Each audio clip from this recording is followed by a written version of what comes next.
Assalamualaikum warahmatullahi wabarakatuh. Perkenalkan, nama saya Adelia Lutfia Zulfa akan menjawab pertanyaan nomor 2. Berikut penjelasan tentang 3 kelompok utama dalam memahami ajaran Islam: moderat, puritan, dan liberal beserta turunan kelompoknya, dan alasan perbedaan pemahaman meskipun sumber ajaran sama, yaitu Al-Quran dan hadis.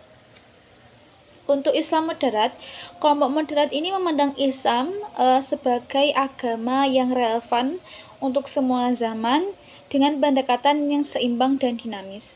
Mereka menghormati teks Al-Quran dan hadis, tapi juga mengedepankan prinsip toleransi, kemaslahatan bersama, dan kontekstualisasi ajaran agar sesuai dengan perkembangan zaman tanpa menghilangkan esensi agama. Moderat mengakui perbedaan pendapat dan beragama dalam masyarakat sebagai sesuatu yang wajar dan bahkan dianjurkan dalam Islam. Contohnya saja, kelompok moderat di Indonesia adalah Nahdlatul Ulama atau NU dan Muhammadiyah. Kemudian turunan dari kelompok moderat yaitu kelompok yang menekankan ijtihad atau usaha pemahaman hukum Islam secara terbuka dan adaptif. Kemudian kelompok yang mengedepankan dialog antar agama dan hak asasi manusia.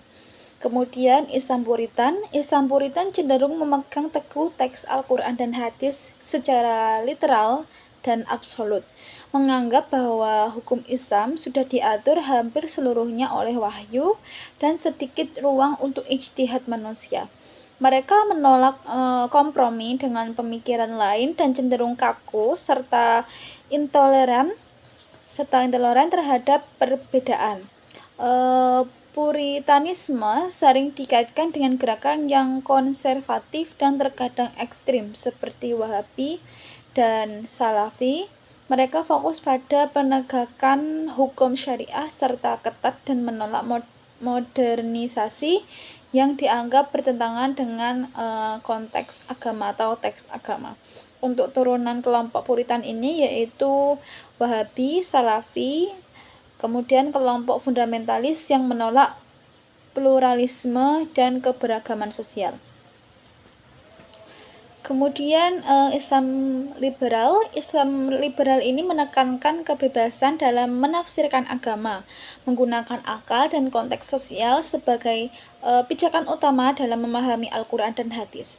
Mereka cenderung menafsirkan ajaran agama secara lebih bebas, bahkan terkadang mengabaikan aturan moral dan hukum agama yang tradisional. Pemikiran liberal ini sering dianggap kontroversial karena dapat menimbulkan tafsir yang bertentangan dengan ajaran Islam klasik, seperti menganggap hal-hal yang haram menjadi halal. Mereka ingin mengubah cara pandangan umat Islam yang lebih sesuai dengan nilai-nilai modern dan sekuler. Untuk turunan kelompok liberal yaitu kelompok yang menolak otoritas teks secara mutlak dan mengedepankan rasionalitas dan kebebasan individu. Jadi, secara singkatnya, perbedaan antara Islam moderat, Puritan, dan liberal ini terletak pada sikap dan metode mereka dalam menafsirkan Al-Quran dan hadis yang dipengaruhi oleh konteks sosial, budaya, dan orientasi pemahaman masing-masing kelompok. Meskipun sumbernya sama, cara memahami dan mengimplementasikan ajaran itu berbeda sehingga menghasilkan variasi pemahaman dalam umat Islam.